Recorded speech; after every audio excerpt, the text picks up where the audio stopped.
സംസ്ഥാനത്തെ വനാതിർത്തി ഗ്രാമങ്ങളിൽ കാട്ടാന ശല്യം രൂക്ഷമായി.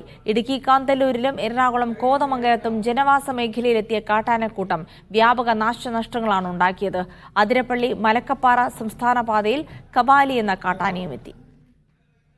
ആതിരപ്പള്ളി മലക്കപ്പാറ സംസ്ഥാന പാതയിൽ ചെക്ക് പോസ്റ്റിന് സമീപത്താണ് കബാലി എത്തിയത്.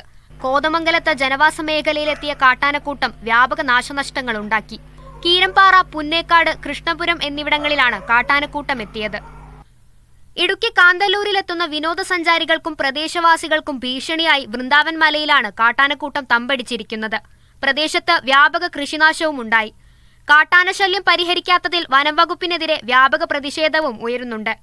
വന്യമൃഗശല്യമുള്ള ഇടങ്ങളിൽ RRTയെ നിയോഗിക്കണമെന്നും വനാതിർത്തി പ്രദേശങ്ങളിൽ ഫെൻസിംഗ് സ്ഥാപിക്കണമെന്നുമാണ് നാട്ടുകാരുടെ ആവശ്യം. വിവിധ ബ്യൂറോകൾക്കൊപ്പം മീഡിയ 1 ഇടുക്കി.